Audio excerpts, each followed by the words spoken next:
അസ്സാം വലൈക്കും. ഇന്നത്തെ എൻ്റെ വീഡിയോ ലാൽബാഗിലെ മാമ്പഴ ഫെസ്റ്റാണ്. മാമ്പഴ ഫെസ്റ്റ് കാണാൻ പോയപ്പോഴത്തേക്ക് ഭയങ്കര മഴയായിപ്പോയി. പിന്നെ കുറേ നേരമൊക്കെ വെയിറ്റ് ചെയ്ത് മഴയൊക്കെ പോയതിന് ശേഷമാണ് ലാൽബാഗിനുള്ളിൽ കടന്നത്. ചെറിയൊരു ഫീസൊക്കെ ഉണ്ടായിരുന്നു, അതൊക്കെ കൊടുത്ത് ടിക്കറ്റൊക്കെ എടുത്ത് നമ്മൾ ഉള്ളിൽ കടന്ന് അതിനുശേഷം ആ ഫ്രണ്ടിൽ കാണുന്ന കുറേ റോസാപ്പൂക്കളൊക്കെ കണ്ടപ്പം അതൊക്കെ ഒന്ന് പിടിക്കാമെന്ന് വിചാരിച്ച് അതൊക്കെ പിടിച്ചെടുത്തതാണ്. അതിനുശേഷം പിന്നെ നമ്മൾ ഗ്ലാസ് ഹൗസിനടുത്തോട്ടാണ് പോയത്. ലാൽബാഗിൽ ചെന്ന ഗ്ലാസ് ഹൗസ് കണ്ടില്ലേ പിന്നെ ഒരു സമാധാനമില്ല. അതിനടുത്ത് തന്നെയാണ് നമ്മുടെ മാമ്പഴ ഫെസ്റ്റൊക്കെ സംഘടിപ്പിച്ചിരുന്നത്. അങ്ങനെ നമ്മൾ ആ വഴിക്ക് തന്നെ അങ്ങനെ പോയി മാമ്പഴ ഫെസ്റ്റ് കാണാൻ തുടങ്ങി. ഇതുവരെ ഞാൻ കണ്ടിട്ടില്ലാത്ത മാങ്ങകളെല്ലാം അവിടെ ഉണ്ടായിരുന്നു.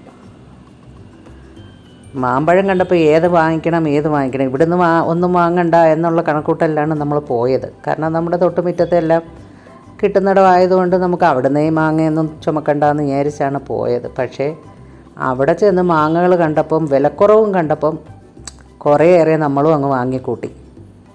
ഞാനിവിടുന്ന് ഇത് വാങ്ങാനുള്ള കാര്യങ്ങളൊന്നും കൊണ്ടുപോയിട്ടില്ലായിരുന്നു. സഞ്ചിയോ കാര്യങ്ങളോ ഒന്നും എൻ്റെ കയ്യിലില്ലായിരുന്നു. പിന്നെ എല്ലാം അവിടെ നിന്നൊക്കെ കവറിലൊക്കെ പാക്ക് ചെയ്താണ് നമ്മൾ തിരിച്ചു വന്നത്. അത് ഭയങ്കര ബുദ്ധിമുട്ടായിരുന്നു. കാരണം നമ്മൾ മെട്രോയിലൊക്കെ പോയതുകൊണ്ട് ഭയങ്കര ഒരു ബുദ്ധിമുട്ടായിരുന്നു മാങ്ങ തിരിച്ചു കൊണ്ടുവരാൻ. ഞങ്ങൾക്ക് ഇവിടുന്ന് മെട്രോയിൽ പോകുന്നതാണ് ലാൽബാഗിൽ പോകാൻ ഏറ്റവും സൗകര്യം. കാരണം ഇവിടുന്ന് കയറിക്കഴിഞ്ഞാൽ നേരെ ഒരു സ്ഥലത്തും കൂടെ ഇറങ്ങി ഒന്ന് കയറിക്കഴിഞ്ഞാൽ പിന്നെ ലാൽബാഗിലാണ് മെട്രോ നിർത്തുന്നത്.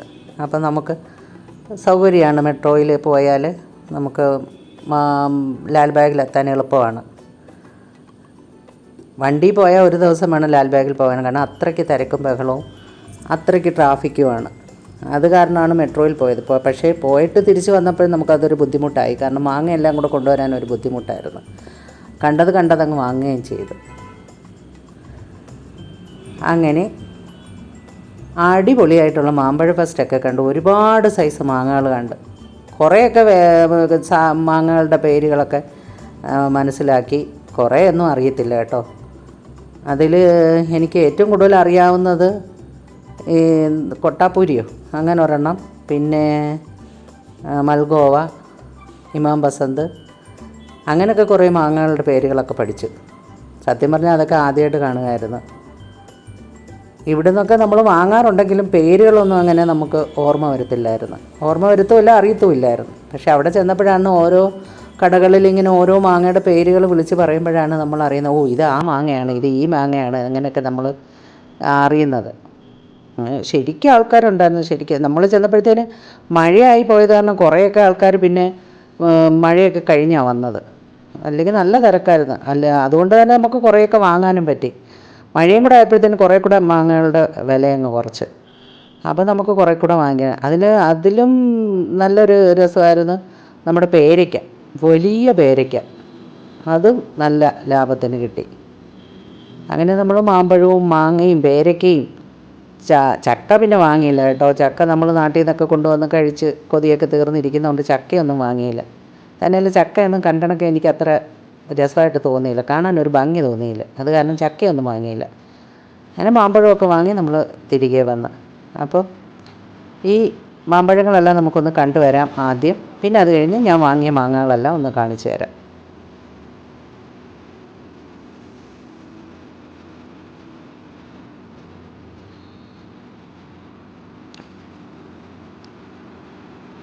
പിന്നെ ഇതൊക്കെയാണ് ഞാൻ വാങ്ങിയ മാങ്ങകൾ.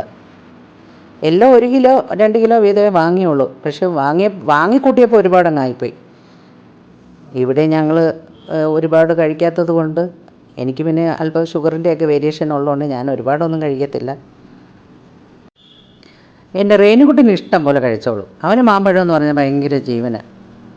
മാമ്പഴം ശരിക്കും 2-3 എണ്ണം ചെത്തി ഉപ്പും മുളക് പൊടിയൊക്കെ ഇട്ട് കൊടുത്താൽ അവനങ്ങ് ശരിക്കും കഴിച്ചോളൂ.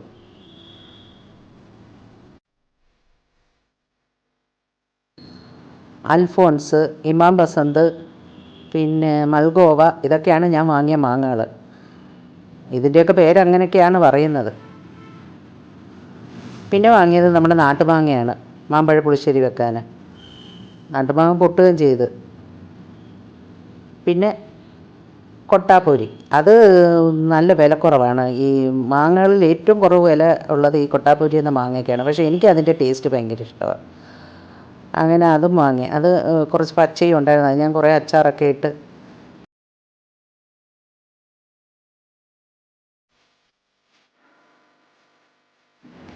അപ്പോൾ ഇതൊക്കെയാണ് ഇന്നത്തെ വീഡിയോ. അപ്പോൾ ഈ വീഡിയോ നിങ്ങൾക്ക് ഇഷ്ടപ്പെട്ടാൽ ലൈക്ക് ചെയ്യണം, ഷെയർ ചെയ്യണം.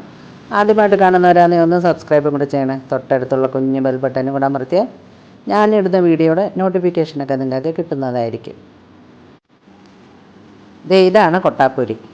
ഈ മാങ്ങ നമ്മുടെ നാട്ടിൽ സർവ്വസാധാരണമായിട്ട് കിട്ടുന്നതാണ്. തമിഴ്നാട്ടിൽ നിന്ന് പണ്ട് മുതലേ നമ്മുടെ നാട്ടിലും ഇത് സർവ്വസാധാരണമായിട്ട് വരുന്ന ഒരു മാങ്ങയാണ്. ഇവിടെയും ഇത് ഏതാണ്ട് മാമ്പഴക്കാലം തീർന്നാലും ഇത് കിട്ടും. ഇതിൻ്റെ പച്ചയൊക്കെ കിട്ടുന്നതാണ്. അപ്പോൾ ഈ മാങ്ങയാണ് ഞാൻ പറഞ്ഞത്. പഴുത്ത് കഴിഞ്ഞാൽ എനിക്ക് ഭയങ്കര ഇഷ്ടമാണ് അതിൻ്റെ ടേസ്റ്റ്. ഇതിൽ നിന്ന് ഞാൻ കുറച്ചെടുത്ത് അച്ചാറൊക്കെ ഇട്ടിട്ടുണ്ട്. അപ്പോൾ ആ അച്ചാറിൻ്റെ വീഡിയോ ഞാൻ അടുത്ത വീഡിയോയിൽ കാണിക്കുന്നതായിരിക്കും. അപ്പോൾ ഇനി ഒരു വീഡിയോ ആയിട്ട് കാണുന്നത് വരെ ബൈ.